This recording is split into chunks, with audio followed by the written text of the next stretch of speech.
Salut à tous et bienvenue sur ce nouveau podcast. C'est Tony et comme vous le savez, c'est toujours un grand plaisir pour moi de vous retrouver pour démarrer cette nouvelle semaine ensemble. Pour tous ceux qui ne me connaîtraient pas et qui me découvriraient aujourd'hui avec ce podcast, je suis lotisseur, marchand de biens, investisseur et je vis de mon immobilier depuis 2018.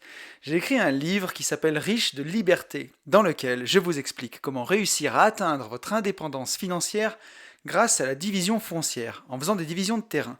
La promesse, c'est d'arriver chaque année à dégager au minimum 50 000 euros de plus-value, de marge, pour pouvoir vivre de vos investissements et faire des choses qui vous intéressent un peu plus. Le livre, il est dispo sur notre site www.abinvest.net/boutique ou sur mon Instagram, @une vie de liberté.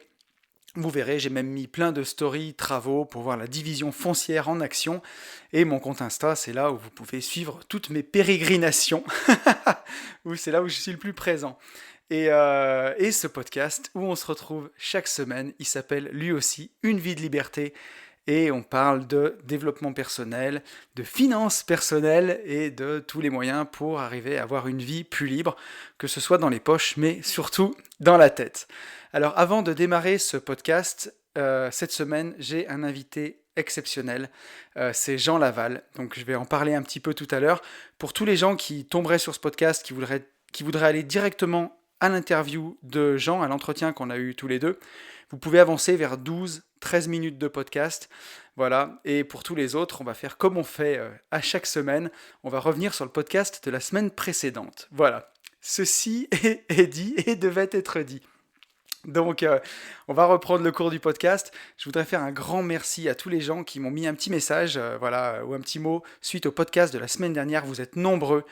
Un grand merci à David, Adriane, Jérôme, Yann, Fabienne, Alexandre, Cindy, Sonia, Olivier, Delphine, Claudine, Anthony, Vincent, Nicolas, Aurélie, Pauline, Marine, Romain, Michael, Manu, Nicolas, Alex, Sébastien, Will et Maxime. Un grand merci à vous tous. Je ne sais pas jusqu'à quand je vais continuer de le faire. Mais là, vous étiez nombreux cette semaine. Donc un grand merci à vous qui me suivez, qui faites vivre ce podcast. On est 519 sur YouTube, 360 sur SoundCloud et 129 sur Apple Podcast. Un grand merci à Drogba39 pour ta note 5 étoiles et ton commentaire. Merci beaucoup à toi, voilà, pour tous ceux qui me suivent, qui veulent encourager le podcast, qui veulent voter pour une vie de liberté. N'hésitez pas à mettre un petit like, à vous abonner et à mettre une note 5 étoiles, un petit commentaire sur Apple Podcast. C'est vraiment ce qui m'aide le plus à développer le podcast. Je voudrais aussi, avant de revenir sur le sujet de la semaine dernière, faire un petit big up à Mathieu Leroy. Mathieu, c'est un entrepreneur qui fait des podcasts. Il sort un podcast par jour, du lundi au vendredi, c'est énormément de boulot. Et il m'a interviewé, donc son podcast s'appelle Un jour, un entrepreneur. Voilà, je vous fais confiance, hein, vous le tapez dans tous les moteurs de recherche, c'est dispo sur Apple Podcast, sur SoundCloud, sur Spotify, à peu près partout, sur Deezer. Un jour, un entrepreneur, et voilà, j'ai été interviewé, donc c'est passé la semaine dernière. Je voulais le remettre dans le podcast, il y a des gens qui ont envie d'aller l'écouter. Et il a interviewé des gens brillants. Il y a eu Asher récemment, donc Owen Simonin, qui est le CEO de Just Mining, voilà, et l'expert sur YouTube des crypto-monnaies, un des experts francophones en tout cas, quelqu'un que j'admire aussi. Donc voilà, me retrouver au milieu de ces gens-là, quand vous verrez tous les gens qui sont passés, je suis quand même flatté.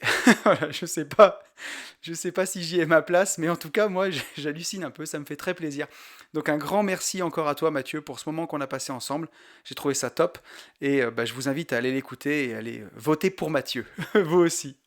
Voilà, avant de passer au gros morceau du jour, je vais essayer quand même de faire vite parce que ça va faire un gros podcast. Mais je voulais revenir sur le podcast de la semaine dernière. Le podcast vous a beaucoup plu. Vous avez été nombreux à m'écrire, à m'en parler. Voilà, j'ai reçu plein de messages très touchants sur Insta que je peux pas lire parce qu'ils étaient très personnels. Et d'ailleurs, vous m'avez fait la remarque, vous m'avez dit que c'était un podcast très personnel. J'ai pas eu l'impression de me livrer tant que ça parce que j'ai essayé de garder quand même de la pudeur, hein. Je vais pas donner tous les détails non plus, mais en tout cas, voilà, j'ai essayé que ce soit vraiment honnête et sincère et que ça serve, quoi. Voilà, moi j'ai fait vraiment le podcast que j'aurais voulu avoir quand c'était la merde, quand ça allait pas du tout et quand j'étais au fond, pour montrer qu'il y a un espoir, il y a une voie, il y a un chemin, et c'est une certitude. Donc voilà, et vous me l'avez bien rendu en message. Donc là, je vais lire des messages que j'ai eu sur YouTube qui sont déjà publics, donc je peux lire. J'ai un commentaire d'Olivier. Olivier qui me dit « Salut Tony, merci pour ce contenu toujours excellent. » Entre parenthèses, pommade. Merci à toi. Je viens de me faire licencier à cause du Covid. Au début, j'étais colère, mais j'ai vite relativisé. Notamment avec ton podcast, où tu disais de voir son problème à une échelle du village, puis du département, puis de la région, puis... bref. J'ai vite relativisé et cela me passe au-dessus. Je pensais au début me prostituer pour prendre un job qui ne me plairait pas dans la même boîte, juste pour garder un job. J'ai vite fait marche arrière mentalement et laissé couler, en me fixant des objectifs professionnels selon mes attentes.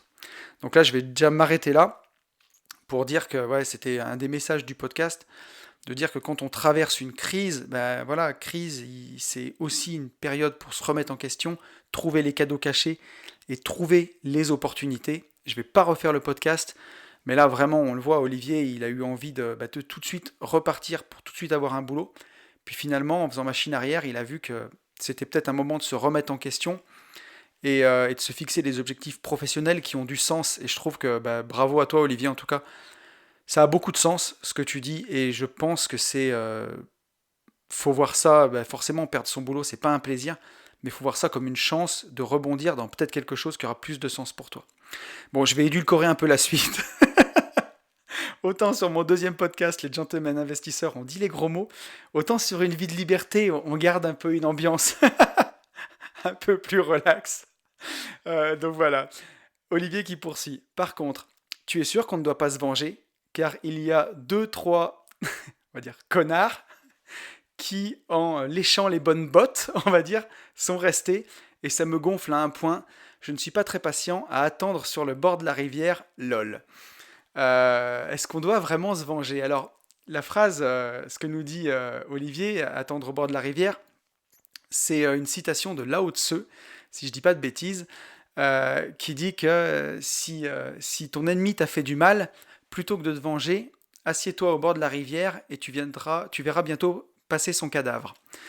Voilà, la citation exacte, c'est « Si quelqu'un t'a offensé, ne cherche pas à te venger, assieds-toi au bord de la rivière et bientôt tu verras passer son cadavre. » Et en tout cas, dans ma propre vie, c'est des choses qui se sont vérifiées, mais maintes et maintes fois.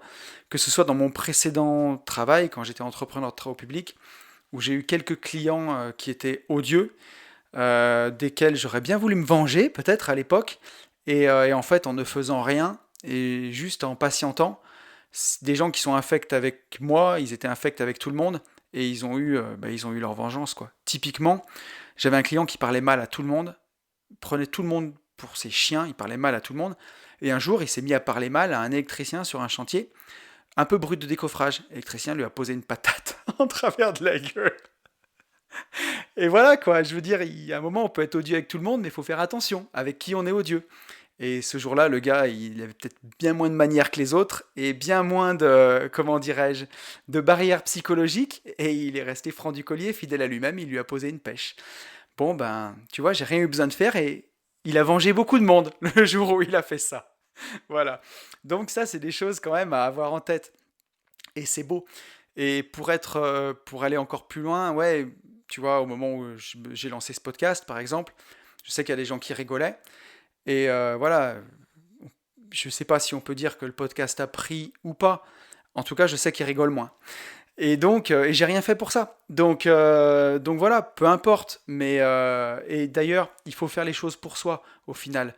Donc c'est pour ça que je te dis pour moi, c'est pas intéressant de se venger parce que se venger, c'est réagir par rapport à l'autre. Alors qu'en fait, il faut seulement réagir par rapport à soi. Qu'est-ce qui est important pour toi? Qu'est-ce que tu as envie de faire? Ne pas regarder la concurrence, ne pas regarder les autres. Aller juste vers là où te guide ton cœur. Et si tu te venges, en fait, tu vas agir en réaction face à ce que t'a fait quelqu'un. Et quelque part, c'est lui qui commande encore. C'est-à-dire qu'au moment où il t'a fait du mal, c'est lui, quelque part, qui commandait ce qu'il t'a fait. Et au moment où tu te venges, c'est encore lui qui commande, puisque tu réagis en réaction à cette personne. C'est pour ça que je pense qu'il ne faut pas se venger.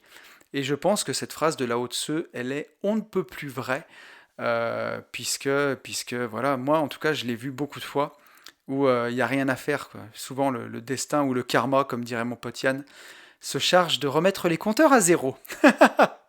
Olivier qui continue, qui me dit: j'ai partagé ce podcast avec des personnes qui, je pense, en ont un réel besoin. Merci beaucoup à toi. Et voilà, bon, après, il y a encore un peu de pommade, mais on va pas tout lire. Merci beaucoup, Olivier. Il précise petit loup, parce que Yann l'avait appelé comme ça une fois. Et ne t'inquiète pas, Olivier, je vois très bien qui tu es, à chaque fois. On a aussi un commentaire de Nicolas. Un Nicolas qui nous dit: à 49 minutes 30 dans le podcast, c'est la différence entre accepter et accueillir, pas évident, mais tellement important. Et là, je suis d'accord avec toi, c'est à ce moment dans le podcast où je parlais de pouvoir ressentir les sentiments quand ça va pas, quand on est au bout de la crise, quand ça va vraiment pas, qu'on est au fond du trou un peu. Ben, accepter, en fait, ce n'est pas tout de suite accepter justement de ce qui nous arrive, mais c'est déjà l'accueillir, voilà. Accueillir ces émotions, les accepter. Accepter qu'elles nous arrivent. Alors, voilà, vous voyez la nuance entre accepter et accueillir. Je vais essayer d'utiliser les bons mots, mais c'est accueillir ce qui nous arrive, voilà, accueillir ce qu'on ressent, accueillir ce qu'on a au fond de soi, cette tristesse, voilà, comment dirais-je, accueillir tout ça dans son environnement. Et à la fin, on pourra l'accepter. Mais ça va pas être facile au début. Mais si on refuse la douleur tout de suite, c'est là où elle peut être mise sous le tapis, ressortir plus tard. Et voilà, c'est pas évident, on est bien d'accord. Mais comme tu dis, tellement important. Nicolas qui poursuit: il faut savoir s'écouter physiquement, mentalement et se faire confiance. C'est comme dans l'immobilier ou la bourse, il n'y a que soi pour prendre ses propres bonnes décisions. C'est pareil dans la vie. Il faut sentir les choses, ne pas faire parce que son voisin, un copain, un Tata Suzanne ou un youtubeur a dit qu'il fallait faire ça. On remet trop notre vie dans les mains des autres. On est seul responsable de son malheur. Entre parenthèses, le fameux c'est pas de ma faute, mais aussi de son bonheur. Et c'est que la magie opère lorsqu'on se sent en harmonie. Voilà, tout à fait. Bah ouais, effectivement, on en revient au 100% responsable et à quel point c'est important de l'être. Et moi, en tout cas, je fais attention à chaque fois de ne jamais dire c'est pas de ma faute. C'est un mot que j'ai banni de mon vocabulaire. Et je pense que c'est vraiment, vraiment bien. Même si je me fais rentrer dedans en voiture, forcément que techniquement, c'est pas de ma faute. Mais ça sert à rien de blâmer le ciel ou de. Voilà, bah j'étais là, j'ai pris ma voiture ce jour-là, ça m'arrive, c'est tout. On va faire un constat et puis voilà. Mais le c'est pas de ma faute, ça nous décharge tout de suite. Et en disant c'est pas de ma faute, ben on remet la faute sur quelqu'un, donc on remet toutes les actions qu'il peut y avoir sur quelqu'un d'autre. En pensant que c'est pas de notre faute parce qu'on a un mauvais boulot, c'est pas de notre faute parce qu'on a pris un mauvais conjoint, c'est pas de notre faute parce que on a des locataires de merde dans notre immeuble. Ben voilà, on n'est pas dans l'action. C'est pas de notre faute, donc on n'a pas à agir. Alors que quand on part du principe que je suis 100% responsable de mon job de merde, je suis 100% responsable de partager ma vie avec quelqu'un qui ne me mérite pas, je suis 100% responsable des locataires que j'ai choisis, ou de l'immeuble que j'ai acheté dans lequel il y avait déjà ces locataires-là, ben on peut agir, on a la main. Et ça, c'est hyper, hyper important. Mais vous le savez tous. Écoutez, je pense qu'on a fait le tour sur le podcast de la semaine dernière. On va attaquer le gros sujet du jour. C'est voilà, l'entretien que j'ai eu avec Jean Laval. Donc Jean Laval, c'est quelqu'un que j'ai découvert en 2017 sur sa chaîne YouTube. À l'époque, il n'y avait pas beaucoup de monde, il y avait, je crois, 17 000 personnes quand je l'ai découvert, fin 2017. Et derrière, il a eu énormément de succès. Aujourd'hui, il a plus de 300 000 personnes sur YouTube qui le suivent. Jean, c'est l'enseignant de méditation numéro 1 en France.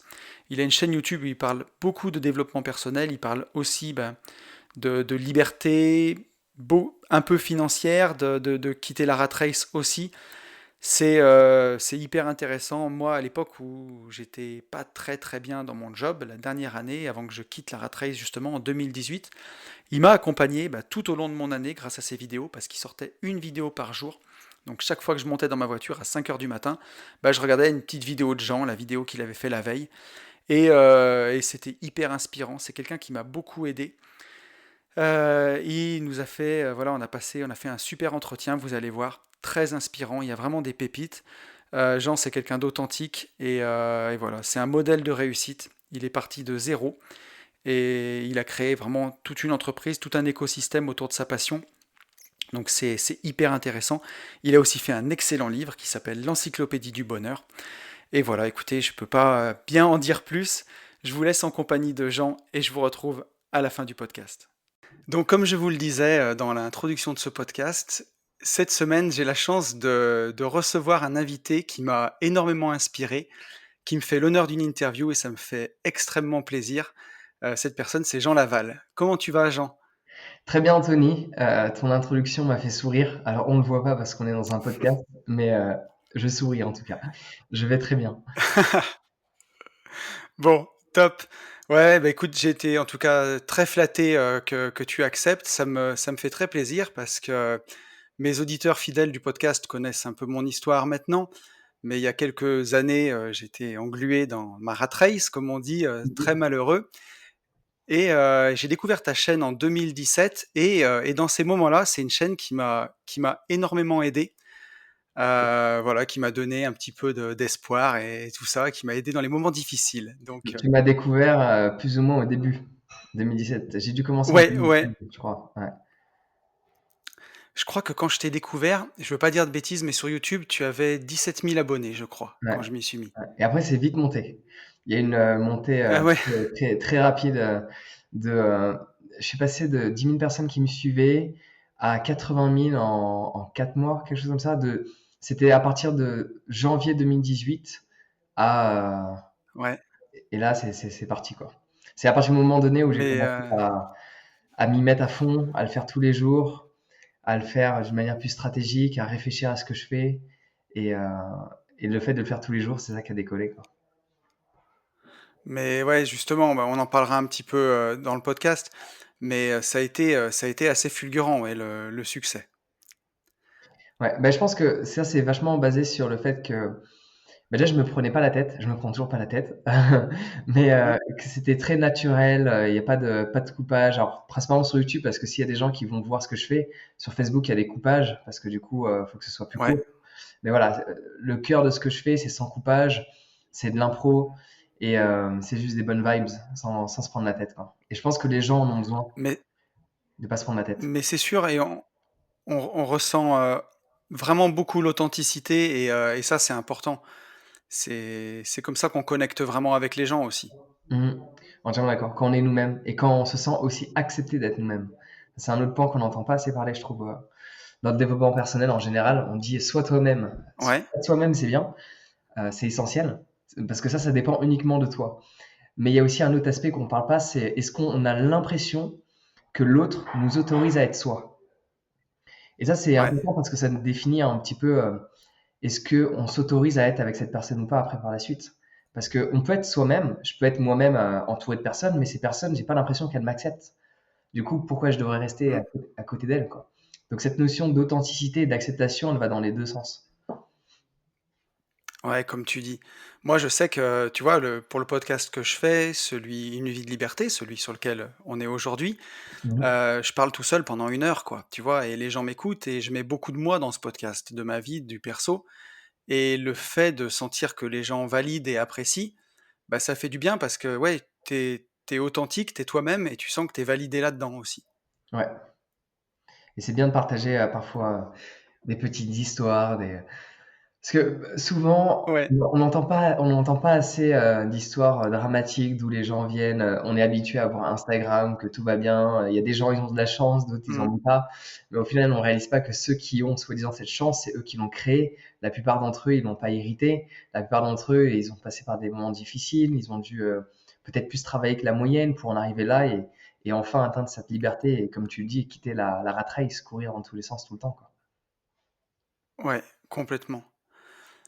Et la première question que je voulais te poser, tiens justement, on parle de liberté, c'est d'où est-ce qui t'est venu, toi, ce goût pour la liberté, à ton avis?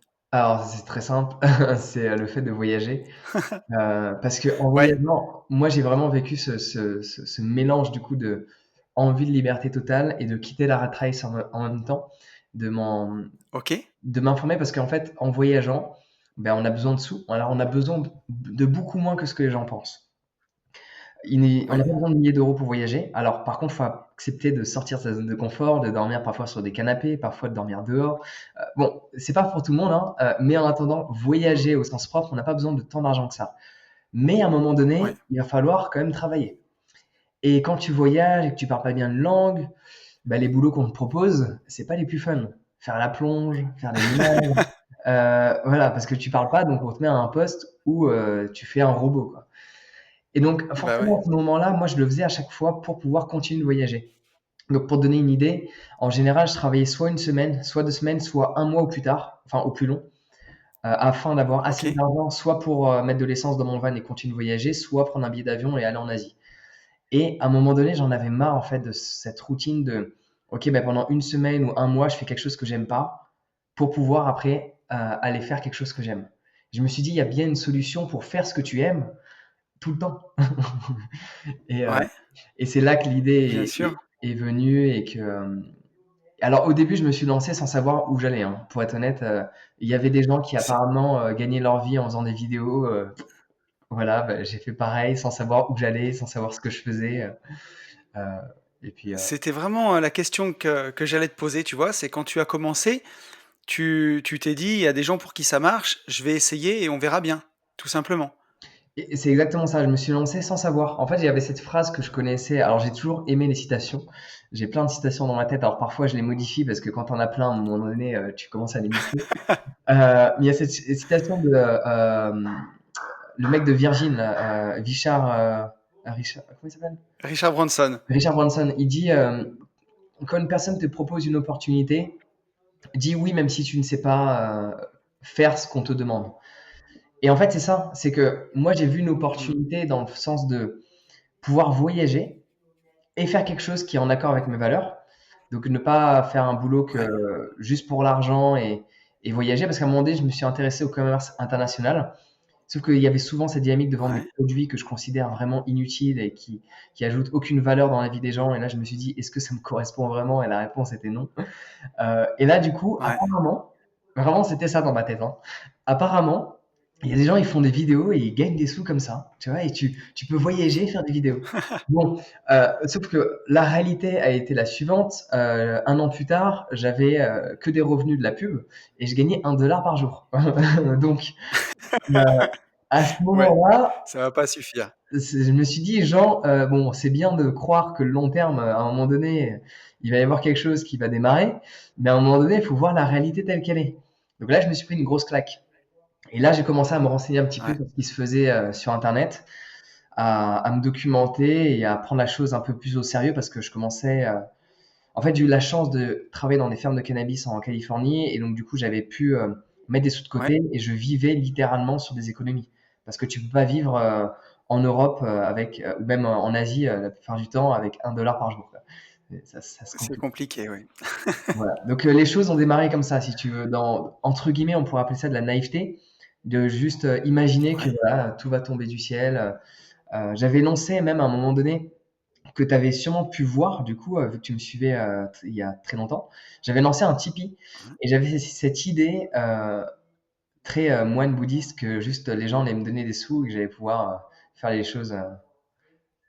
Je m'en souviens pas, tu vois, de Ouais, mais ça. j'avais lancé ça et ça n'a pas fonctionné. Et vu que j'avais une société, j'avais lancé une société, donc forcément, avec les taxes, c'était pas possible de se verser un salaire avec des donations sur Tipeee. Et donc voilà, j'étais Ouais. confronté à cette réalité. Moi, je vivais dans une petite bulle où voilà, je faisais des vidéos sur YouTube, tout allait se faire par soi-même. Mais en fait, non, il faut quand même mettre des stratégies en place et Ouais. sinon, ça fonctionne pas, quoi. Mais complètement. Et alors ça m'amène une autre question, tu vois, qui m'a été posée récemment. C'est la dualité entre le côté entrepreneur et indépendance financière, puisque moi je parle beaucoup d'indépendance financière, Mhm. et justement le côté dev perso aussi, puisque moi je suis minimaliste, je fais attention à ma consommation, tu vois, et on me dit, enfin quelqu'un me disait, c'est complètement opposé les deux. Alors que moi je trouve pas du tout, puisque justement ce côté entrepreneur, il permet d'avoir peut-être du temps justement pour pouvoir se développer personnellement. Comment Mhm. toi tu as réussi à concilier les deux? Alors, moi, du coup, à ce moment-là, j'étais. Parce que il y a le développement, on va dire, spirituel, il y a le développement personnel. Hmm. Ce sont les deux notions les plus présentes dans le bien-être, on va dire ça comme ça, pour englober les deux. Ouais, Et moi, c'était vachement plus dans le développement spirituel que le développement personnel avant. Donc, pour ouais, définir, pour les gens qui nous écoutent, développement spirituel, pour simplifier, hein, c'est accepte la situation. Le développement personnel, c'est change-la. Donc, bien sûr, il y a des variantes à rajouter. Moi, la variante que j'aime bien mettre, c'est si tu ne peux pas changer une situation, accepte-la. Donc, ça, c'est le développement spirituel. Faire en sorte de lâcher prise, Ouais, d'accepter. Il y a le développement personnel, c'est quand tu peux changer quelque chose, bouge-toi les fesses et change la situation. Donc, ouais, moi, dès le début, j'ai aimé ces deux notions. Et il y a quelque chose dans la spiritualité qui est contre-intuitif, enfin, qui ne va pas du tout avec le cœur même de la spiritualité. C'est-à-dire, le cœur même de la spiritualité, c'est l'acceptation, l'union. Ça, c'est la notion la plus universelle de la ouais. spiritualité, l'union de toute chose, l'acceptation de toute chose. Et les gens, souvent, qui sont dans la spiritualité, chose qui était mon cas à l'époque, j'étais dans le rejet du système et de l'argent, et c'est pour ça que j'ai été dans une merde à un moment donné assez profonde. Euh, voilà, donc j'étais dans ce rejet-là. Et c'est un jour où j'ai commencé à Ouais, comprendre que c'est pas en rejetant que les choses s'arrangent. Et rejeter n'est pas la clé dans tous les cas. La clé, c'est accepter et faire avec ce qui est. Et donc, voilà, moi, comment je l'ai vécu avant, c'est que je l'ai mal vécu parce que du coup, je rejetais cet aspect-là, l'aspect financier. ouais. Jusqu'au jour où je me suis pris cette claque, comme je te l'ai dit, où j'ai réalisé que le monde dans lequel je vivais, c'est pas parce que je m'appelais Jean que tout allait tomber du ciel. Et donc, du coup, Ouais. là, j'ai commencé à voir la réalité d'une manière différente. Et tu penses que ça s'est fait progressivement ou t'as eu un déclic à un moment Ah non, pour moi, j'ai eu un ça? gros déclic. Le gros déclic, c'est avec Tipeee, en fait. J'avais vraiment Ouais. l'idée utopiste, mais vraiment, enfin, j'en ai la boule au ventre de rien que d'y repenser, parce que j'y pense plus à ce genre de truc. Mais vraiment, non, mais faut être honnête, j'avais l'idée utopiste que enfin, je voulais déjà créer des formations, ok? Parce que, par exemple, la méditation, il y a personne qui forme les gens à méditer. Les gens, ils trouvent des méditations Ouais. guidées, mais une méditation guidée ne t'apprend pas à méditer. Tu as une application, tu appuies, le Mm. mec il parle, tu te relaxes, c'est bien, ça détend, il n'y a rien à dire, c'est bien, mais tu n'apprends pas à contrôler ton mental, tu n'apprends pas à switcher tes pensées.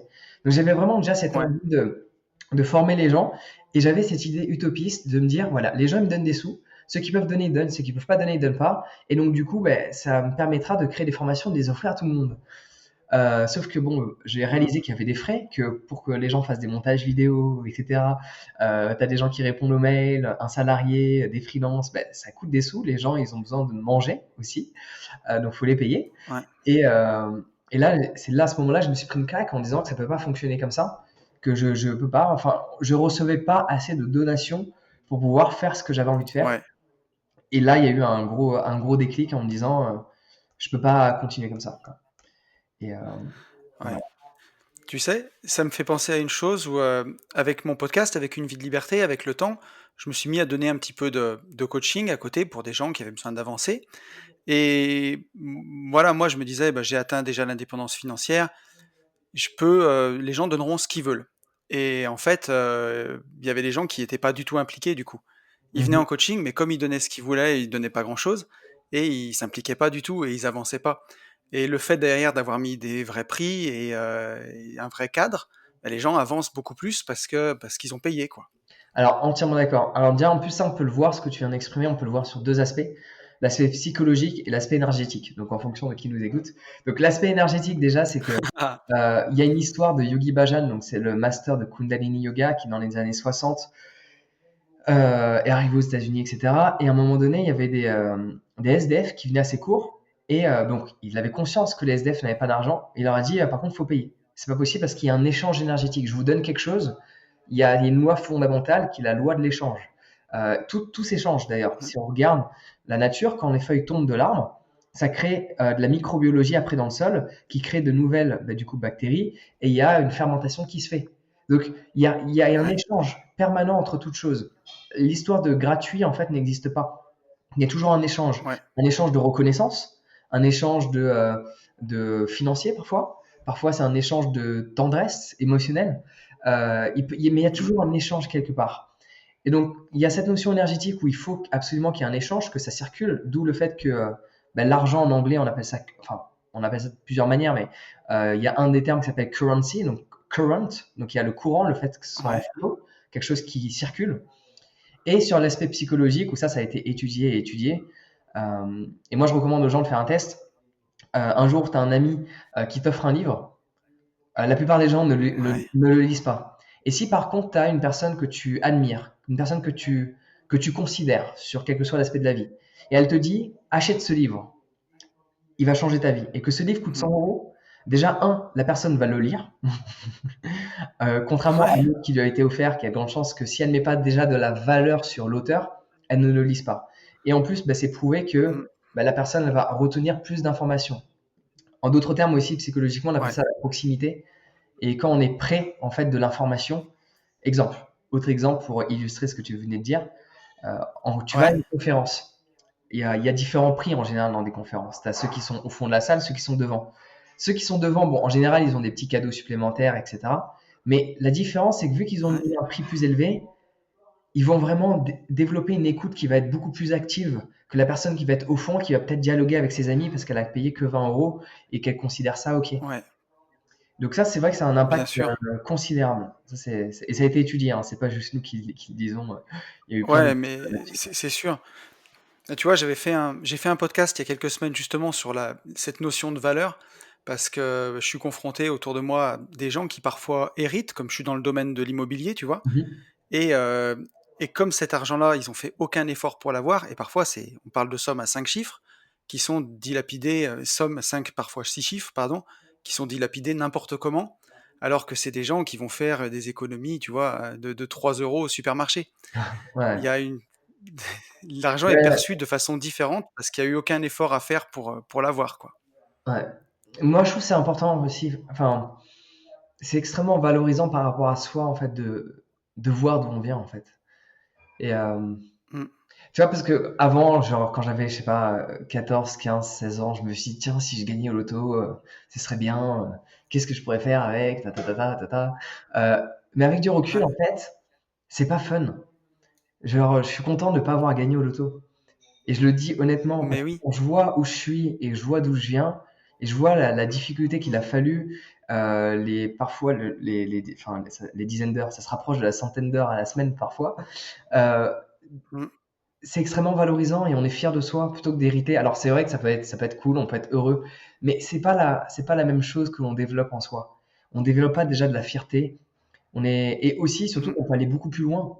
Quand on arrive à bien confectionner une sûr. nouvelle vie, une fois qu'on réalise qu'une fois c'est possible, moi quand j'ai fait mon premier coaching, j'y croyais pas.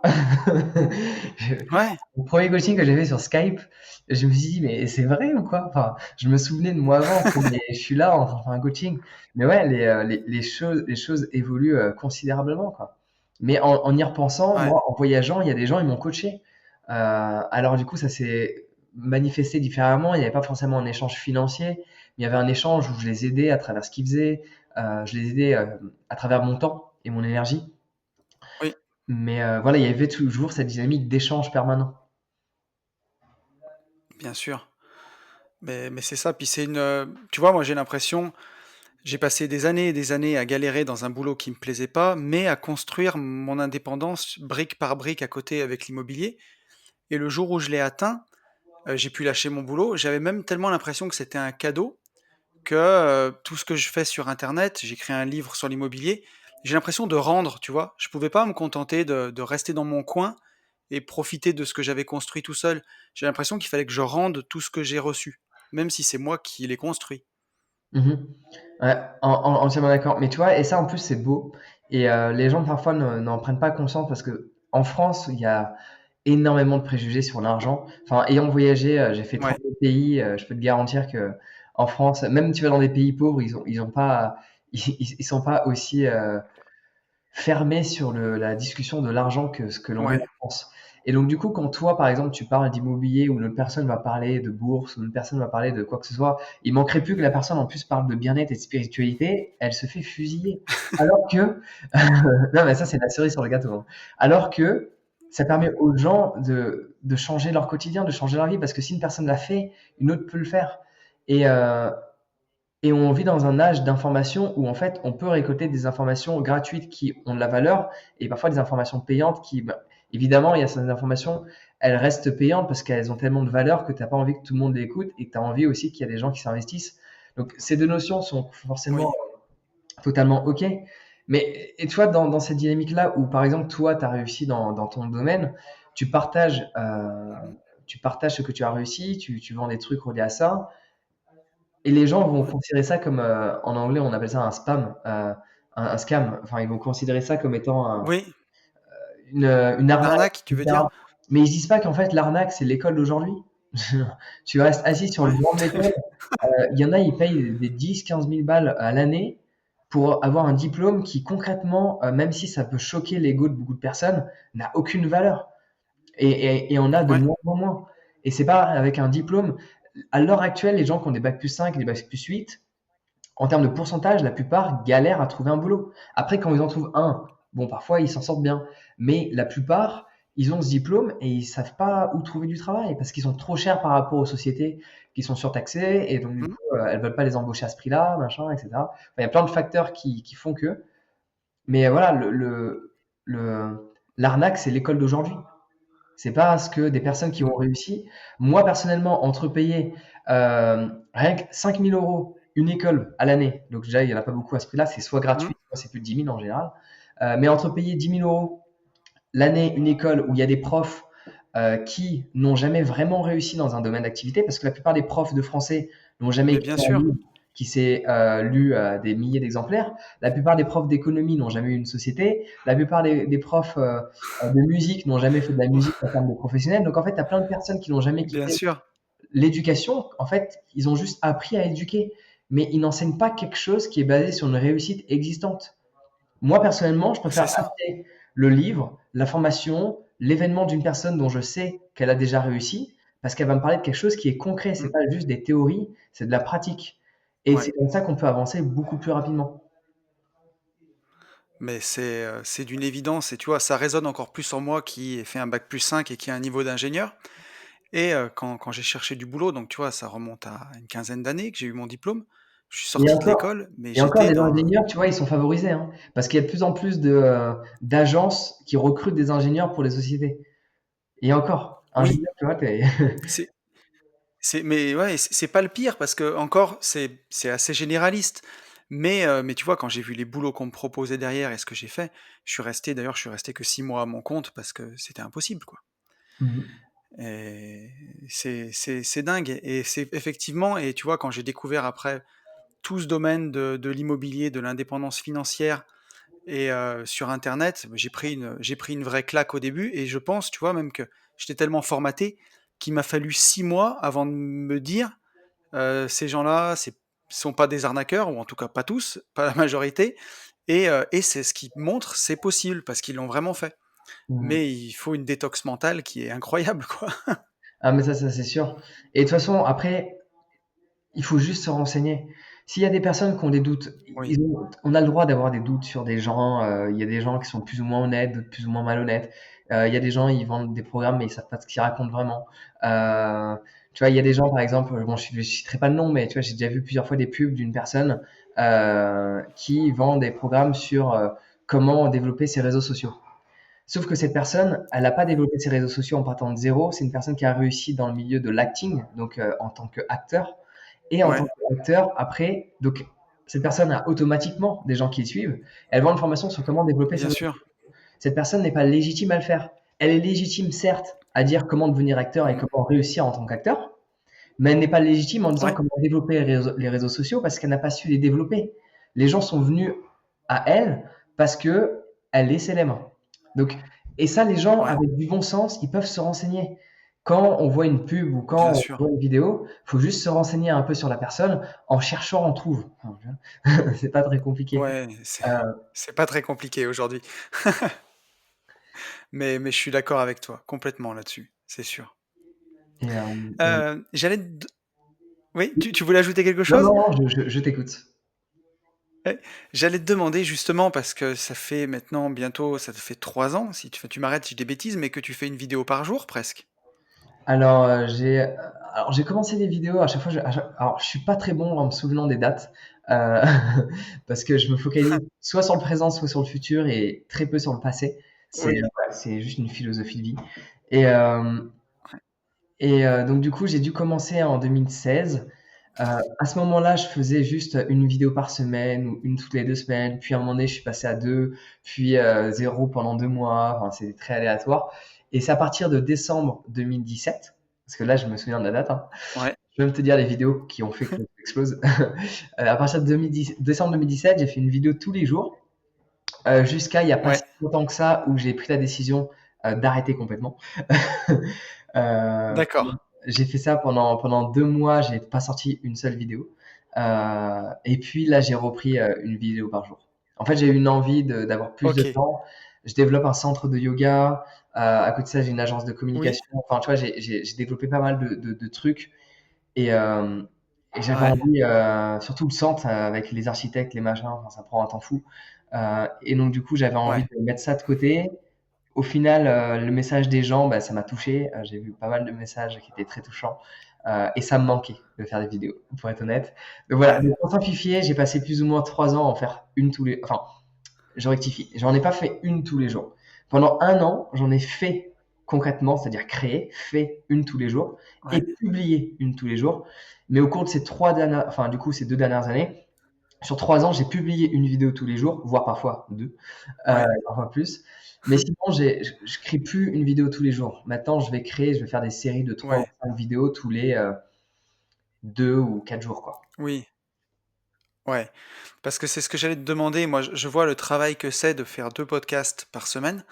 Et avec tout le reste de mes activités, il faut être bien organisé.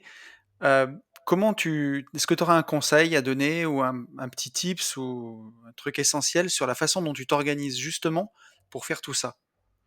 Alors bah déjà, quand on fait quelque chose, de le faire jusqu'à la fin.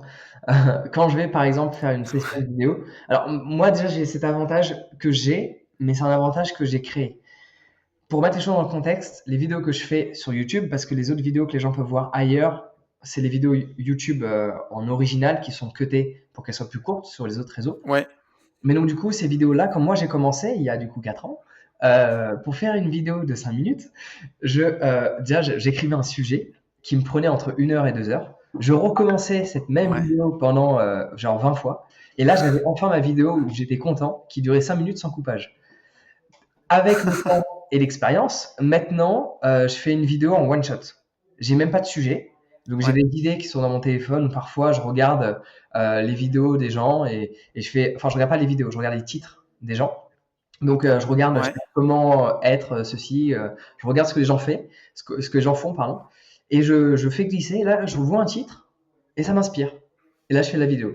Et là, je fais une vidéo en one shot de 10 minutes. Mais pour en arriver là, il y a eu beaucoup, beaucoup, beaucoup de travail avant. ouais, Mais donc, du coup, maintenant, je gagne un temps fou. Et pareil, en frais, bah, ça me revient moins cher parce que mon monteur, bah, il n'y a pas de cutage sur ces vidéos-là. Et donc, bien sinon, sûr. pour répondre à ta question au niveau de l'organisation, bah, déjà, quand je vais me faire une session de vidéo, je décide d'en faire par exemple 3 ou 5. Entre ces moments-là, je vais pas checker mon téléphone. Je vais pas faire une pause. Je vais pas faire. Je commence, je finis. Quand je décide de faire quelque chose Ouais, d'administratif, ça c'est le truc que je déteste. Mais parfois, il faut que je m'en coltine un petit peu. Je vais rien faire d'autre. Donc, vraiment commencer et finir la tâche qu'on s'est donnée, sauf exception, mais après ça c'est personnel. Quand c'est le soir, en général, je travaille pas le soir, mais ça peut m'arriver. S'il est trop tard, je dis je finis pas cette tâche parce que je mets plus de valeur sur mon sommeil.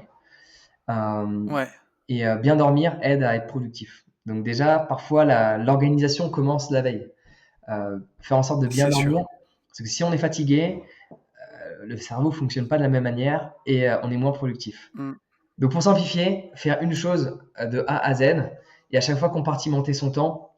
Moi, par exemple, si les gens ont des difficultés à vraiment finir une tâche, moi, ce que je peux leur recommander, chose que j'ai fait pendant pas mal de temps, c'est pendant 25 minutes, même si la tâche n'est pas finie, pendant 25 minutes, ils ne font que cette chose. Et après, ils peuvent se faire Ouais, une pause de 5 minutes et renchaîner sur une tranche de 25 minutes. Et ainsi de suite.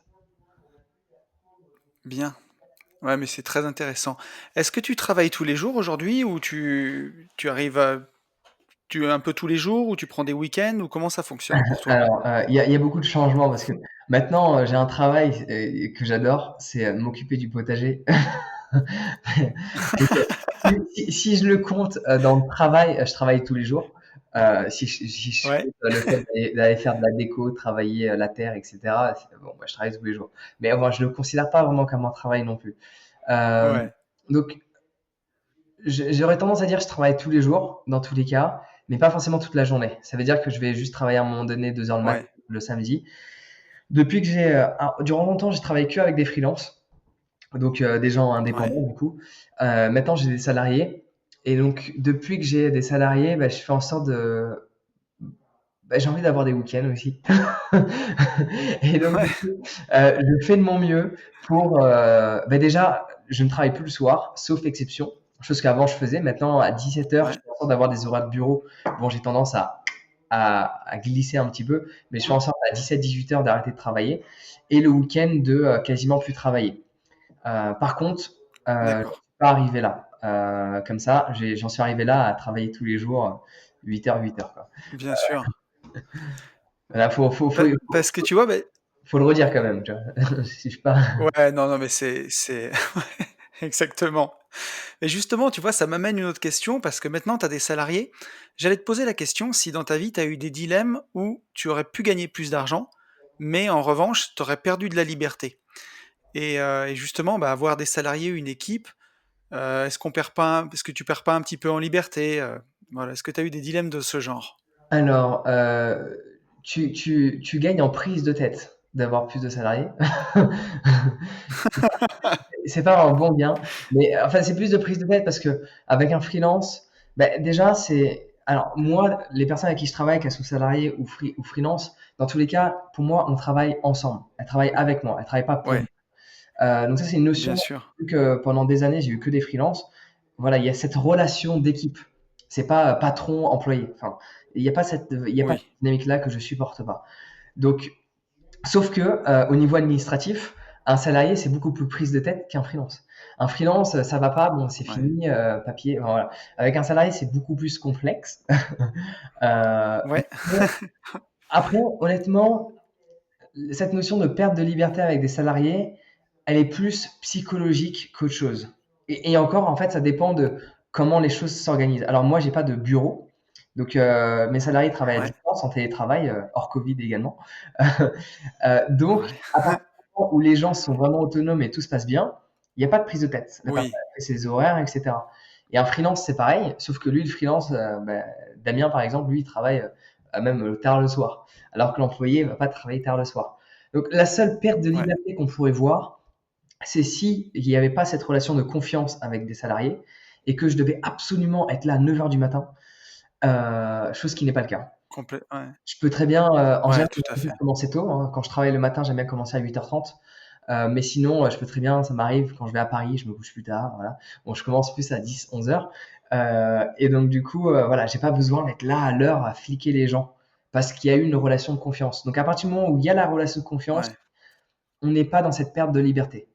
Donc c'est plus ouais, psychologique, je dirais, parce que vraiment, on peut avoir cette sensation et aussi, dans un manque d'organisation et de gestion d'équipe. ouais, tout à fait. Ouais, là-dessus, je suis d'accord avec toi. Voilà. Et une autre question qui me vient aussi, là, c'est est-ce que pour toi, en tout cas, et est-ce que tu penses aussi pour les autres, la liberté, elle passe obligatoirement par l'entrepreneuriat? Alors Où on peut être libre en étant salarié? Alors, pour moi, tu vois, on peut clairement être libre en étant salarié. Alors, vu que tu parles d'indépendance financière, déjà, il y a des stats que les gens faudrait qu'ils assimilent. Il y a eu beaucoup plus de millionnaires en étant salariés au cours de ces dernières années que d'entrepreneurs. Il faut juste regarder les premiers salariés de Google, de Facebook, d'Uber, d'Airbnb, enfin voilà, toutes les startups d'aujourd'hui. Alors certes, là je parle du coup d'un domaine spécifique, mais il y a eu Ouais, beaucoup plus de millionnaires en étant salariés que d'entrepreneurs. Par contre, mmh, faut préciser aussi, ces personnes-là étaient là au début et étaient très souvent sous-payées quand ils ont commencé à mmh. travailler, parce qu'ils travaillaient pour des startups qui n'avaient pas forcément beaucoup de sous. Et en fait, on les a payés non pas en salaire, mais en equity, donc en actions, etc., Oui, qui ne valaient rien, jusqu'au jour où ça valait beaucoup. Donc, déjà, cette liberté financière à travers des nombres, enfin à travers une valeur monétaire, déjà, c'est prouvé que depuis l'ère du numérique, parce qu'avant, c'était pas forcément le cas. Il y en avait, mais les ouais, exemples étaient très faibles quand même, hein. Mais depuis l'ère du numérique, à partir du moment où une personne accepte d'être salariée et de travailler pour une société qui peut avoir un fort potentiel de se développer et de changer l'économie, Cette personne en tant que salarié peut gagner beaucoup plus que n'importe quel entrepreneur. Après, voilà, c'est un Oui, domaine spécifique, hein. Mais sinon, je pense qu'on peut avoir cette liberté en étant salarié. Voilà, moi par exemple, mes salariés, vu qu'il y a eu une relation, alors déjà, ils ont été freelance avant. Voilà, donc ça fait peut-être la ouais, différence. Mais il y a une relation de confiance qui s'est développée au cours des années. Et donc forcément, si Marilyn elle me dit ouais, j'ai envie de commencer à 10 heures aujourd'hui, bah, je lui dis bah, commence à 10 heures. Quoi. Enfin, il y a pas de négociation. ouais, bien sûr. Il y a pas de négociation parce que je sais que les horaires sont faits. Ouais, C'est même pas une question d'horaire. Je sais que les tâches sont effectuées, elles sont bien effectuées et qu'elle les c'est fait avec ça. amour, elle aime ce qu'elle fait, etc., etc. Donc oui, mais ça dépend de soi et ça dépend aussi dans quelle entreprise on travaille. Ça, c'est une évidence. Et cette dynamique de liberté en tant que salarié, je pense, alors je peux pas m'appuyer sur quoi que ce soit, mais je pense sincèrement qu'il y a beaucoup plus de chances de l'avoir en travaillant dans une petite structure que dans une grosse. Parce que plus la structure grossit, Ouais, bah, plus il va falloir créer des règles, etc., compartimenter, badges et tout le bordel, quoi. Euh, et ouais, forcément, c'est plus compliqué. Que quand il y a une petite structure, je dirais de moins de 10 salariés, c'est à partir du moment où vraiment on montre qu'on a une capacité à vraiment exceller dans ce que l'on fait, on est en capacité de demander. Et notre employeur ouais. donc, se doit d'accepter. Je te donne un exemple euh, qui a été le cas pour moi. Dans deux cas de figure d'ailleurs. Dans la restauration, donc à un moment donné, je travaillais chez Hippopotamus il y a très longtemps quand j'étudiais. Et fin Ouais, des études, j'ai commencé à faire un CDI chez eux. Et là, il y a Benjamin qui arrive, donc le frère de Jérémy, donc qui était le directeur de la péniche Le Quai, en face du musée d'Orsay et du musée du Louvre. Et il me dit, j'adorais comment ok. tu faire, viens faire le brunch avec nous. J'y vais. Mon premier jour de travail, j'en ai les frissons pendant que je te parle, hein, je m'en souviens encore. Mon premier jour de travail, il me dit, Jean, il y a un problème. Je lui fais, mais qu'est-ce qu'il y a? Il me dit, tu vas trop vite, tu laisses pas assez les autres travailler. Je te jure, c'est ce qu'il a dit. Et du coup, j'ai ralenti. Et de par ça, si tu veux, ben, j'ai eu des opportunités qui sont venues. Je suis passé de serveur à chef de rang, Ouais, manager, etc. Et il y a une notion de liberté qui s'est installée parce qu'il savait que le boulot était bien fait. Si j'arrivais en retard, c'était pas grave. Parce qu'il savait que dans tous les cas, ouais, j'allais faire en sorte que tout fonctionne bien. Autre scénario, dans une entreprise un peu plus grande, j'ai fait en tant que salarié du fundraising, donc ce qu'on appelle les gens qui t'arrêtent dans la rue pour signer pour une ONG, tu sais, qui te font coucou ouais. pour la Croix-Rouge, D'accord. etc. Donc ça, je l'ai fait en Australie en premier lieu, et après, je l'ai fait en France. Ouais. Et en France, bon, concrètement, j'ai eu les meilleurs résultats de France depuis 10 ans avec Médecins sans frontières. Donc ça, c'est aussi basé sur le fait que je Waouh. crois. Ça fait 10 ans, plus de 10 ans que je donne à Médecins sans frontières. Donc, quand tu crois en quelque chose, tu as plus tendance à le vendre. Quand tu crois pas en quelque chose, Oui, regarde, j'ai fait le même travail avec la Croix-Rouge, ça n'a pas mais c'est fonctionné. sûr. Parce qu'ils sont subventionnés, Ouais, et quand tu es dans des conflits, même si c'est une branche séparée qui est subventionnée, moi ça me dérange. Parce que je me dis qu'en final, elle va pas être impartiale dans un conflit. Bon, ça c'est juste personnel, mais mmh. Médecins sans frontières, ils Ouais, refusent des millions d'euros à l'Europe. Pourquoi? Parce qu'ils veulent être vraiment impartial dans des conflits.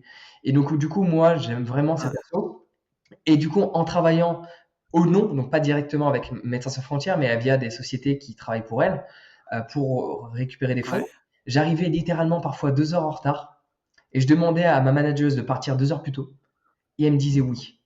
Pourquoi? Bah parce que mes ouais, résultats étaient supérieurs à n'importe qui de l'équipe. Donc, la bien sûr. liberté en tant que salarié, je suis sûr à 100%, de par mes expériences, de par l'expérience de mes salariés, à partir du moment où on est performant, on est en capacité de demander. Et cette demande ne peut Ouais, être refusée. Donc ouais. oui, on peut avoir cette Mais ouais, j'en suis convaincu, tu vois? Pour les gens qui nous écoutent, j'ajouterais 2 choses, c'est que, le statut de salarié, quand on veut réussir dans l'immobilier, en tout cas moi là où j'ai fait mes armes, bah, pour avoir des crédits, c'est bien d'avoir un CDI quand même, donc c'est plus facile quand on est salarié, mmh. beaucoup plus. Et moi qui étais entrepreneur de travaux publics pendant 12 ans, et qui travaillait 70 heures par semaine, voilà, quand on ramenait le salaire, à l'heure, ça faisait pas grand-chose et j'étais vraiment entrepreneur, mais pourtant tellement loin d'être libre, Mmh. vraiment bien moins libre que certains de mes salariés qui faisaient un métier qu'ils adoraient et dans lequel ils s'éclataient, quoi, Ah mais ça, concrètement. je suis entièrement d'accord avec toi. Et tu vois, cette notion de, on quitte en anglais, ils disent, you have to quit your 9 to 5. Tu vois, tu quittes ton 9h, 5h, Ouais, donc ton 9h, 17h. Mais ils oublient de préciser une grosse parenthèse, un gros astérix. C'est qu'en général, quand tu quittes ton 9h, 17h, c'est pas pour faire moins. En général, alors peut-être par la suite, ou quelques années, c'est euh, sûr. mais sinon au début, tu le quittes pour faire un 8-8. Dis-moi si tu Exactement, as envie, si t'as envie que tout fonctionne. Donc, voilà, donc il faut que les gens en prennent conscience. Et moi, pour c'est être honnête sûr. avec toi, hein, dès que je dois gérer la TVA et toutes les factures que je dois donner au comptable ou à la fin de l'année, quand il y a un bilan et il manque des factures et que je dois passer plusieurs heures à trouver ces putains de factures, Ouais, littéralement, j'ai envie d'être salarié. À ce moment-là, je te le dis, hein, à ce ouais. moment-là, je me dis, qu'est-ce que ce serait bien de pas gérer tout ça, quoi. De pas avoir de responsabilité parce que Mais quand on augmente au sein de cette société, ouais. quand on est patron, bah, la responsabilité qu'on a, c'est plus la nôtre. On a notre responsabilité, mais on a Mm. celle des gens qu'on aide à se nourrir. Les freelances qu'on paye, les salariés qu'on paye, bah, ces gens-là, ils ont des familles à nourrir souvent. Moi, par exemple, là, Damien, il a un second gosse qui arrive là, le 15, c'est la date, tu vois.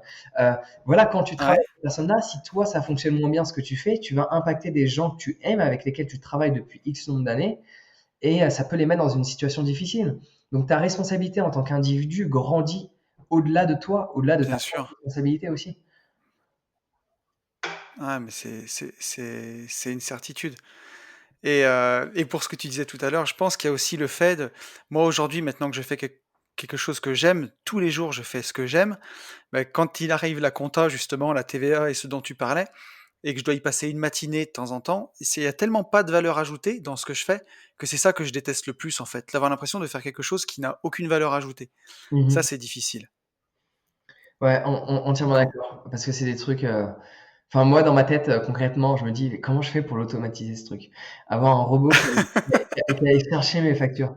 Parce que faudrait avoir un c'est truc ça. ouais, et qui aille demander automatiquement aux sociétés qui me les ont pas envoyés parce qu'ils ont mal fait leur boulot, tu vois? Ouais, c'est c'est exactement ça.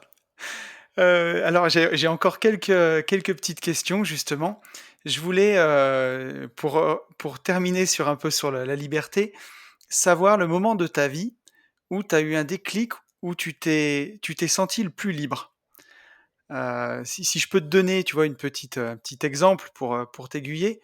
Moi quand, quelques mois avant de pouvoir quitter mon travail, je suis parti en voyage, en Inde, en moto. J'ai fait tout le Ladakh en moto Mmh. et il y a eu un moment où un soir, on s'est garé et on allait dormir dans ce qui peut s'apparenter à une toute petite auberge, tu vois? Et j'avais que mon sac à dos et c'est là où, je sais pas, il y a eu comme un moment magique, il y avait le soleil qui se couchait et je me suis dit: «En fait, tu as besoin de rien pour être heureux, tu es vraiment libre» et j'ai toujours ce sentiment, tu vois? Et quand ça va pas, je repense à ce moment-là en me disant: «En fait, tu as besoin de rien pour être heureux, tu es libre» et ça me fait du bien et je voulais savoir si toi, dans ta vie, tu as un moment qui ressemble un peu à ça, dont tu te souviens? Alors, je m'en souviens dès que tu m'as posé la question. Et c'est marrant Cool. parce que ton exemple, est très, similaire au mien, tu vas voir. Donc, forcément, Ah! enfin forcément, du coup, mon, moment de plus grande liberté, quand je l'ai eu, bah, j'avais pas grand-chose. J'avais encore quelques sous, je devais avoir peut-être 1 000-1 500 sur mon compte. J'avais un van. Bon, j'avais beaucoup de valeur dans les instruments de musique. J'avais 3 NPN, j'avais une sono, je faisais de la musique pour vivre à ce moment-là. Ouais, Et à ce moment-là, c'était fun. Parce que je suis passé dans une phase où faire de la musique dans la rue, c'était pas fun, parce qu'il fallait vraiment que j'ai des sous pour manger. Mais avant que j'en arrive là, il y avait une période qui a duré presque 7 mois, qui était juste magique. Et donc du coup, oui, le moment où je me suis senti le plus libre, j'étais à Byron Bay, donc sur la côte est de l'Australie, à Wategos Beach. Donc c'est une plage qui n'existe plus telle que je l'ai vécue, parce que maintenant le parking est payant, il est limité à 2 heures, alors qu'avant ouais, on pouvait passer 24 sur 24 là-bas, en face de la plage, enfin les pieds dans le sable. d'accord. Donc les choses changent à travers le tourisme d'ailleurs. Donc ceux qui nous écoutent, ne faites pas la même erreur que moi. Si vous découvrez un lieu magique, ne le partagez pas. Parce que j'ai conscience que je suis. Non, mais j'ai conscience, tu vois, je suis responsable de lieux qui ont pu disparaître. Genre Pai, j'en ai parlé. Ouais, Pai, c'était un magnifique village d'hippies. Maintenant, tu as des camions chinois. Bali, Ubud, j'en ai parlé parce que j'ai vécu là-bas principalement au cours de ces ouais, 4 dernières années. Maintenant, bon, du coup, moi, j'influence pas les Chinois ni les Russes, mais du coup, à Ubud, tu as plein de Russes. Et en fait, ça dénote cet aspect de culture qui change. Et Ouais. les changements au niveau de l'infrastructure aussi changent et c'est dramatique. Enfin bref, pour revenir sur ce que je disais, le moment magique, bah, j'étais dans mon van, je faisais de la musique et je regardais à Wategos Beach, en fait, t'as des dauphins qui sautent dans les vagues avec les surfeurs. Ah, Et waouh. j'étais là. Et j'étais là et je me sentais extrêmement libre. Et pour être honnête, je n'ai jamais ressenti à nouveau ce moment complet de liberté. Et ce moment-là, je l'ai ressenti. Ouais. J'avais vraiment pas grand-chose. J'avais un peu plus de 1000 euros sur mon compte. J'avais mon van qui avait une valeur de 8000 dollars australiens. Et Ouais. peut-être, ouais, j'avais des instruments de musique, donc j'avais plus de 5000 euros d'instruments. Mais voilà, c'était ce qui me permettait de gagner Ouais. mon manger, quoi. Donc je pouvais pas les vendre, quoi. Euh, Bien sûr. et c'était ce moment était magique. Après, j'ai ressenti d'autres moments de liberté, Ouais. mais en fait, avoir une société ou plusieurs du coup euh, engage tellement de responsabilités et que alors, je pense qu'il y a un stade dans lequel je ne suis pas où on peut arriver où il y a une automatisation complète, soit par des machines, soit par des êtres humains, Mmh. où le truc tourne et on n'a plus besoin de s'en préoccuper. Alors je pourrais le faire, mais voilà, ça c'est quelque chose que j'ai envie de partager aussi aux gens, c'est que cette notion de liberté financière, euh, on peut l'atteindre, mais forcément la barre devient Ouais. toujours plus haut. Parce que quand je vois ce que je dépense en bouffe chaque mois, je dépense plus en bouffe chaque mois que ce que je dépensais avant dans le mois, tout court, avec logement et autres. Tu vois. Ouais. Donc, au Bien final, sûr. je pourrais littéralement tout arrêter et plus travailler. Mon style de vie va devoir changer. C'est ça le truc. C'est qu'il Ouais. faudrait toujours un revenu qui peut tomber, etc. Cela n'empêche que mon style de vie va devoir changer. Je pourrais plus Mmh.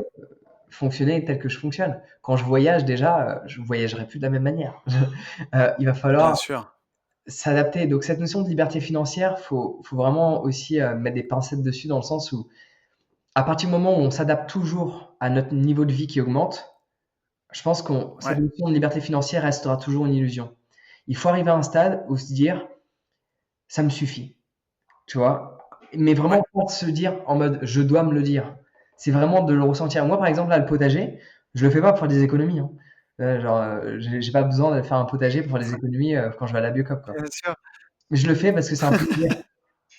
Je le fais parce que j'ai vraiment Ouais. envie, en cet instant, là où je suis dans ma vie, de mettre mes mains dans la terre, d'avoir mes ongles remplis de terre. Voilà, c'est ce que je kiffe. Et à côté de ça, Ouais. quand je vais en voyage, je veux plus jamais voyager en éco. Je veux voyager en business comme je le fais depuis quelques années. Voilà, donc Ouais. on peut avoir un mode de vie qui est basé sur vraiment des choses qui sont contre-intuitives dans le sens où il y a un mec qui travaille la terre dans son potager et à côté de ça, il voyage en business. Mais on peut avoir les deux et c'est bien de définir sa propre notion de liberté à travers vraiment le mode de vie que l'on veut avoir et pas uniquement de l'argent. Tu vois, Ouais. travailler un potager, bon, il faut un terrain. Voilà, donc t'es pas obligé d'avoir acheter un terrain immense pour avoir un potager, par exemple. T'es pas obligé d'avoir des Mmh. terres constructibles pour avoir un potager. Tu vois, donc tu peux avoir terre Ouais. agricole, etc.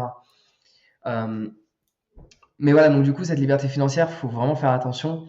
Faut plus se baser sur un mode de vie que l'on veut avoir, même s'il va être influencé par la suite et risque de changer, plutôt qu'une somme monétaire. Parce que la somme monétaire ne veut strictement rien dire.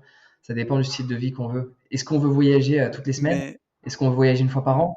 Est-ce qu'on veut rester au même endroit et avoir un potager? Est-ce qu'on veut vivre à l'hôtel tout le temps? Il faut définir vraiment le mode de vie qu'on veut avoir. Et celui-ci Ouais. risque de changer dans les années. Ça, c'est sûr. Moi, tu vois, je suis d'accord avec toi. C'est vrai que moi, l'indépendance financière, je la défends jusqu'à ce que tu puisses remplacer tes revenus, ton ancien salaire, avec l'indépendance financière. Mais pour moi, c'est pas la fin de tout. Au contraire, je le dis tout le temps, c'est le début de tout. En tout cas, pour moi, ça a été le début de tout. Le jour où j'ai pu remplacer mon salaire par mes loyers, bah, j'ai pu développer mon entreprise, j'ai pu faire plein de projets qui me plaisaient, j'ai pu écrire un Mhm. livre, j'ai pu sortir des formations, j'ai pu voyager, j'ai pu faire du parapente, tu vois? Je rêvais de faire ça depuis des années et mais justement, c'est après ça veut pas dire que tu t'arrêtes et que tu vis avec ça et que tu te contrains, mais ça te laisse beaucoup de temps pour développer tout ce qui te passionne en fait, tous tes autres Oui, business ou exact. tout ce qui peut t'intéresser. exact. Et le but même, je dirais, c'est de faire quelque chose que l'on aime. Il y a, je crois que c'est Hippocrate Mais c'est sûr. ou Socrate qui avait dit ça peut-être. Faites quelque chose que vous aimez et vous aurez plus besoin de travailler un seul jour de votre vie. Et c'est ça la notion. Oui. Donc, moi personnellement, parfois enfin, je me force un peu à pas travailler sur le PC le week-end parce que j'aime bien faire de la peinture, donc je fais de l'abstrait. Bon, et bon pour le coup, c'est quand tu fais de l'abstrait aussi, ça demande un budget parce que le tableau, je mets pas 5 heures pour le faire, quoi. Et la couche de peinture qu'il y a dessus, Ouais. voilà, c'est pas. Non mais enfin, faire de l'abstrait et faire des dessins, ça a pas le même coût, quoi. Surtout que j'aime pas les petits tableaux, Ouais. j'aime que les grands cadres. Donc et j'aime les cadres épais. Donc voilà, donc c'est vrai que j'ai de la place pour les stocker. Mais voilà, donc du coup, Ouais. moi je me réveille tous les matins, littéralement, heureusement que je vais méditer après, parce que sinon ce sera la catastrophe. Mais tous les matins je me réveille, je pense à développer ce que je fais. Je pense à travailler parce que j'aime ce que je fais. Mais Ouais. j'ai pu observer que prendre au moins un jour off par semaine ou 2 après-midi off me permet de me ressourcer, le fait de faire quelque chose de différent, d'aller faire de la peinture, d'aller dehors, d'aller bouquiner, d'aller vraiment faire quelque chose qui n'a rien à voir avec mon activité, me permet d'avoir plus de force Mm. par la suite et plus d'inspiration, plus d'énergie, de motivation et ça fait du bien de varier les activités aussi. Mais c'est trop marrant que tu dises ça parce que mon collègue Yann, sur mon deuxième podcast, me le dit à chaque fois. Et que je me réveille, j'ai tout le temps des idées, de toute façon. Même des fois, la nuit, ça m'empêche de dormir, tellement j'ai des idées. Il me dit, mais heureusement que tu médites, parce que sinon, ça serait quoi? Ah ouais, ouais, ça Ça fait serait infernal. infernal, quoi. Donc, pour les gens qui pensent pas pouvoir méditer parce que ils pensent qu'ils pensent trop, voilà, ils pensent qu'ils pensent trop. Ouais. Ils peuvent se dire que justement, ça aide grandement. Ouais, mais complètement. Eh ben, d'ailleurs, Jean, ça me fait penser, tu vois, j'allais te dire que moi, ça fait aujourd'hui plus de 2 ans maintenant que je médite quotidiennement. Et ça m'a changé la vie parce que je suis un grand anxieux de nature. Tu vois, j'étais même sujet un peu aux crises d'angoisse avant et aux choses comme ça. Et la méditation m'a vraiment aidé à me poser. Et il y a même des fois où je suis dans un rythme de travail de fou. Je vais sauter une journée de méditation et je me dis, mais j'avais pas le temps, j'ai trop de boulot. Et en fait, c'est dans ces moments-là où j'en ai justement le plus besoin, quoi. Et si tu avais un argument phare à donner sur pourquoi une personne qui nous écoute, qui médite pas, il faut absolument qu'elle commence cet après-midi ou ce soir, qu'est-ce que ce serait? Alors, c'est très simple. Si tu penses que t'as pas le temps, c'est parce que tu médites pas. Ouais, bah voilà, Parce qu'en fait, c'est dit. pour expliquer un peu, parce que c'est vrai que ça peut sembler bizarre dit comme ça. Pour expliquer, si tu penses que t'as pas le temps, c'est que tu médites pas. Parce que la plupart des gens, en fait, la journée c'est cool, ils se disent où est passé le temps. Parce qu'en fait, ils sont jamais dans l'instant présent, ils sont jamais vraiment concentrés sur le moment, et donc du coup, Mm, ils voient pas le temps passer parce qu'ils sont constamment dans leurs pensées. Et quand on est dans nos pensées, eh bien, on passe à côté. Et quand on passe à côté de notre ouais, vie, c'est triste. Si on passe à côté de notre journée, c'est triste. Donc c'est pour ça que faire peut être dangereux parfois, parce que faire, la plupart des gens quand ils font, ils ne sont pas. Mais aussi le but de la vie ouais, n'est pas juste d'être. Et on avait une discussion justement avec mon cuistot qui cuisine dans mes retraites, la Terry, parce qu'on on enregistre des cours de cuisine en ce moment. Et on ouais, disait justement une phrase que j'ai entendue, nous ne sommes pas des êtres humains qui ont une expérience spirituelle, nous sommes des êtres spirituels qui ont une expérience humaine. Et pourquoi je dis ça? C'est parce ouais, qu'en fait, c'est important de faire. On est là pour expérimenter les formes de la vie, pour expérimenter chaque aspect de la mm, vie, pour découvrir tout ce que la vie a à nous apporter. Et y amener une présence nous donne cette sensation de vie. Alors que quand mm, on n'a pas pris l'habitude de méditer et que, ben, en fait, on est constamment ailleurs, on n'est jamais là. Et donc, du coup, notre vie, on ouais, la vit jamais. Parce qu'on la vit à travers nos pensées. Et on la vit jamais telle qu'elle est. ouais. Ben, c'est hyper puissant. Merci de partager ça avec tout le monde, Jean. C'est vraiment top. Au plaisir. Et je suis tout à fait d'accord avec toi. Et voilà. Donc, ça fait 1 an sur Une vie de liberté que je milite pour la méditation. Et là, c'est l'enseignant numéro 1 de méditation en France qui vous le dit. Donc, voilà. Merci beaucoup à toi. Donc, Je voulais, oui. j'avais encore quelques petites questions. Je voulais te demander aujourd'hui, qu'est-ce qui te fait le plus peur? Ou est-ce que tu as un blocage, toi, aujourd'hui, quelque chose qui t'ennuie et où tu luttes encore? Alors, bah là, ces derniers temps, c'est le Covid, hein. Sans blague. Alors, c'est pas dans la dynamique de santé parce que moi, personnellement, alors je pense sincèrement que une confiance en soi profonde, elle est basée aussi sur son système immunitaire. Avoir peur d'un virus, je pense, alors, on sort un peu du sujet du podcast, mais tu vas voir pourquoi j'en arrive là. Ouais, Avoir une confiance profonde dans son système immunitaire, c'est avoir une confiance profonde en soi. Parce que notre système immunitaire, c'est ce qu'il y a à l'intérieur de nous. Et donc quand je dis j'ai peur du Covid, c'est pas par rapport à ça, parce que je prends des douches froides tous les matins. Même là, elle est gelée l'eau, hein, elle est pas froide. Donc du coup, ouais, tous les matins, j'entraîne mon corps à se réchauffer. J'entraîne mon corps à combattre un danger externe. Par rapport à cet exemple, le froid. ouais, D'ailleurs, tu développes une résistance au froid qui est accrue par la suite. Non, j'ai peur en soi un peu par rapport au Covid, j'avoue, j'y pense. C'est par rapport à mon centre, parce que là, du coup, j'ai acheté un centre, tu vois, bien c'est sûr. 1 hectare 4, 612 mètres carrés, on va rajouter un étage. Voilà, je vais développer Ouais, un truc magnifique à côté de Vichy. Et moi, j'ai une petite inquiétude ouais, dans le coin de ma tête qu'on va s'amuser à nous enfermer chaque année pour des raisons un peu bidons, quoi. Euh, et donc c'est forcément, ça incroyable. va impacter ce que je fais. Et d'autant plus, outre l'aspect financier qui cause problème, c'est surtout l'aspect dans le cycle. Enfin, moi, je parle souvent de cycle dans lequel je suis. Moi, ces derniers temps, Mm. enfin, je suis plus du tout dans tout ce qui est électronique. J'aime le contact physique, j'aime faire des événements physiques. J'ai qu'une envie, c'est Ouais, de faire tout le temps des événements physiques. Et là, il y a ce truc qui nous arrive en 2020. Et, euh, mm, et j'espère me tromper, mais j'ai la sensation qu'on va nous sortir à chaque fois un prétexte chaque année pour nous ouais, mettre entre quatre murs pendant X semaines ou X mois à chaque fois, sous prétexte que voilà. Et donc ça, moi, ça ouais, m'inquiète un peu. Ça m'inquiète un peu parce que bah, voilà, j'investis déjà. Il y a cet aspect-là. ouais, bien Et sûr. l'aspect de je peux pas faire ce que je veux en fait. Mais sinon, après, en termes de peur, alors je vais pas envie de te dire que j'en ai pas, parce que j'en ai sûrement, mais, Bien sûr. mais, euh, mais là en y pensant, je vois pas parce que j'ai pris cette habitude quand j'ai peur de quelque chose de pas aller, contrairement à ce que j'en pense, aller l'affronter tout de suite. Donc quand j'ai peur de quelque chose, d'essayer de décomposer la peur et d'aller affronter des micro-peurs qui peuvent être reliées à cette peur euh, complète. Ouais, Exemple, les gens, ils ont peur, enfin les gens, souvent, beaucoup de personnes ont peur des araignées. Au lieu d'aller te confronter à une araignée, c'est stupide, ça va que développer une phobie après. Tu peux déjà te familiariser avec mm, d'autres insectes qui peuvent ressembler à une araignée, qui font en sorte euh, où il n'y a pas une peur aussi accrue dès le début, quand tu vois cet insecte. Et ouais, petit à petit, en te familiarisant, mais regarde, moi de base, même en ayant vécu beaucoup en Asie, en Indonésie, à Ubud, à Koh Phangan en Thaïlande ou en Californie, à San Francisco, etc. Euh, Même quand j'étais ouais, dans des montagnes, à chaque fois j'étais dans des montagnes qu'on peut considérer comme étant touristiques. Tu prends l'exemple de Koh Phangan ou Ubud, ce sont deux lieux où j'ai vécu beaucoup de temps. C'est pas, ouais. c'est des montagnes, mais c'est pas la campagne française. Tu vois, enfin, Oui, t'as pas vraiment, à part des moustiques, t'as pas vraiment beaucoup d'insectes, quoi. Enfin, en la ouais, campagne ouais. française, dès que tu vas marcher dehors, tu peux avoir des petites araignées un peu partout, des sortes de tiques, des insectes de je sais pas quoi. Ouais, des tics. Tu peux avoir d'insectes différents. Et moi, je reste quand même quelqu'un qui a vécu la plupart de ma vie en ville, et j'ai encore des petits réflexes de Parisien, tu vois.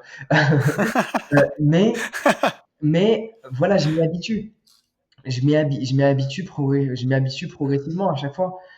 Donc en fait, Ouais, bien sûr. on s'habitue non pas en plongeant dedans, tu vois. Je vais pas. Maintenant, je vais à un endroit où j'entrepose des livres, tu vois. Euh, Parce que j'ai plusieurs livres, mais il y en a un qui est disponible en cet instant, il y en a un autre qui va arriver progressivement. Et là, je l'entrepose Ouais, dans un lieu que j'ai, et il y a des tôles d'araignée. Et genre, je vais pas forcément plonger la main dedans, mais maintenant, j'ai une rassurance où je peux soulever des torchons, des trucs qui traînent, euh, en sachant qu'il peut y avoir une araignée qui sort du truc. Et ça, c'est parce ouais. que j'ai appris à m'y familiariser progressivement. Donc, quelle peur j'aurais là à l'heure actuelle, je sais pas trop. C'est Parfois, plutôt bon signe. la peur de me faire contrôler parce que j'aime bien sortir sans masque.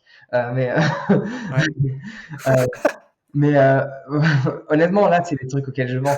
Enfin, concrètement, euh, genre, ouais, des micro-peurs, tu vois, ça m'arrive d'aller sur Paris. Alors, j'ai des pseudo-justificatif.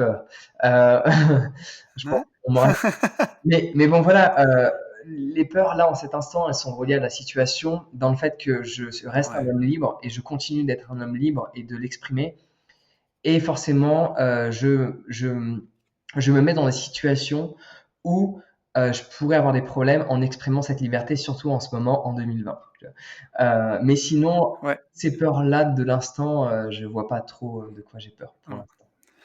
On a un peu le même problème en cette période, parce que j'avoue que je suis pas un très bon petit soldat. Mais bon, Ouais, c'est une autre histoire. bah, c'est J'a une notion j'avais de liberté aussi, hein. C'est une grosse notion de liberté. comment? C'est une notion de liberté parce que tu vois, là, au moins, on est tous dans Ouais, le même scénario, peu importe les fonds qu'on a. Alors forcément, si on a plus de sous, on a plus de facultés. Si on a une société, on a plus de facultés en ce moment parce que bah, nous sommes l'employeur et le salarié bien en même sûr. temps. Donc, il y a des avantages aussi à être dans la situation dans laquelle on est par rapport à des personnes qui peuvent être juste salariées. Ça, c'est sûr qu'il y a des avantages aussi C'est supplémentaires certain. par rapport à nos libertés de mouvement, quoi. Ouais, moi, enfin oui, forcément, moi j'ai une société et je me suis fait mon petit papier, tu vois, mon auto-autorisation. Je me suis auto-autorisé à sortir, mais c'est sûr que c'est plus facile que pour certains de toute façon. Mais ouais, c'est une période pour les gens qui ont du mal avec l'autorité ou avec la liberté, c'est un peu une période qui est compliquée à vivre, c'est certain. Ouais, ça, c'est sûr. Il me restait trois petites questions, Jean, si tu veux, qui sont un peu plus rapides. J'allais te demander, quel est ton livre préféré ou un livre que tu as envie de conseiller aux auditeurs du podcast? Alors, je peux conseiller mon livre déjà. Non, parce qu'il Tu est fais vraiment. bien, Non, mais j'allais le faire si tu il, le faisais pas. il est vraiment bien. Non, mais je dis pas ça juste parce que c'est mon livre, mais en ayant lu beaucoup de livres, c'est un livre où en fait tout est compartimenté. Donc, ça s'appelle l'encyclopédie du bien-être. Ouais, Faut pas avoir peur du mot ouais, encyclopédie. C'est très bien écrit. C'est plein de petits chapitres. C'est pas une encyclopédie qui donne mal à la tête. Et en fait, je décris plein de situations de la vie, l'ensemble, je dirais, des situations de la vie que la plupart des gens considèrent comme étant problématiques. Et j'y apporte un autre point de vue. mmh, Pas forcément, parfois des solutions, mais parfois juste un autre point de vue. Et le point de vue est la solution. Et, euh, et donc voilà, moi je considère vraiment ce livre vraiment super bien parce qu'il est structuré. Alors là, j'ai un workbook qui sort, j'ai un autre livre, mais vraiment si je dois en recommander un, c'est celui-là. Et sinon, un livre qui n'est pas de moi, c'est un livre que j'ai adoré, que j'ai lu un bon paquet de fois.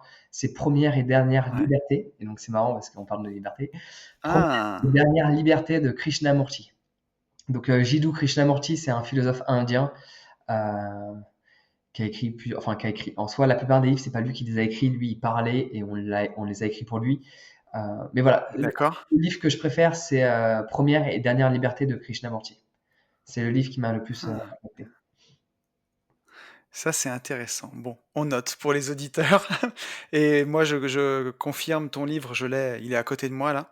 Et j'ai vraiment, vraiment beaucoup aimé. Et voilà, pour toutes les petites situations de la vie qu'on peut rencontrer, si un jour on a une difficulté, on peut s'y référer dedans, hein, Exact. et ça donne des petites pistes tout de suite pour se sentir un peu mieux, quoi.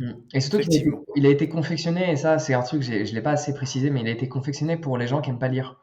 Parce que moi j'ai commencé à lire assez tard. Euh, j'ai commencé à lire à 19 ans, je crois. C'est à 19 ans que j'ai commencé à vraiment lire. Mais avant l'école, Ouais, en fait, le système éducatif m'a fait haïr les livres, m'a fait haïr la lecture. Guy de Maupassant, machin, comment tu veux que j'aime lire? Tu vois, enfin, heu, j'ai aimé la ouais, lecture à l'âge de 19 ans. Avant, j'étais, Game Boy et foot, quoi. Enfin, j'étais pas lecteur. ouais, Donc ce livre, c'est pour ça que c'est plein de petits chapitres, c'est court à chaque fois et comme ça, les gens qui ils ont pas l'impression de: «Ah putain, faut que je lise 15 pages pour comprendre le truc». Non, ça va droit au but et ouais, c'est rapide, quoi. ouais. Mais c'est sûr que ouais, l'éducation avait le don de enfin, comment dire, de faire percevoir la lecture comme une punition, alors que c'est un plaisir avant tout, quoi, normalement. Ouais, ouais, entièrement d'accord. J'allais te demander quelle est la citation préférée ou un mantra que tu te répètes ou qui t'a suivi ou qui t'a aidé, que tu peux partager avec les gens qui nous écoutent? Alors ça, c'est tellement dur parce qu'il y en a tellement.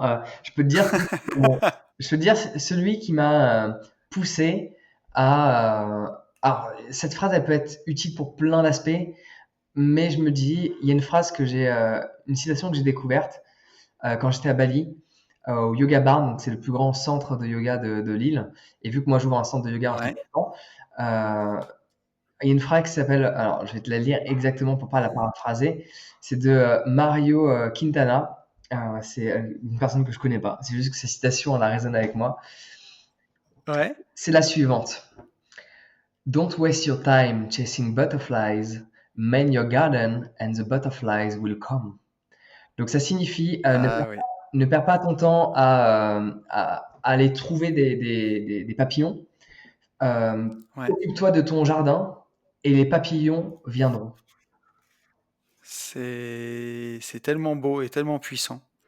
Donc ça, c'est une phrase qui me berce depuis pas mal de temps depuis, je dirais, Ouais, janvier 2020. Ah ouais, l'année est passée tellement vite. Donc du coup, ouais. Parce qu'en janvier, je suis rentré en France le 24 janvier. Donc j'étais à Bali durant l'hiver. Donc ouais, c'est ça. Depuis janvier, ouais. j'ai cette phrase que j'adore. Parce que souvent, Et on c'est veut vrai faire de que, l'extérieur alors qu'on a juste besoin de faire des choses à l'intérieur. Et ça, bien sûr, à l'extérieur, ben, en fait, ça exprime un petit peu ça, quoi. et ça peut marcher pour tout, hein, que ce soit des relations de couple, de l'argent ou n'importe quoi, ça En fait, fonctionne. cette phrase fonctionne dans tous les scénarios de la vie, dans toutes les plus belles choses qu'on veut attirer à soi, quoi. Ouais, c'est top.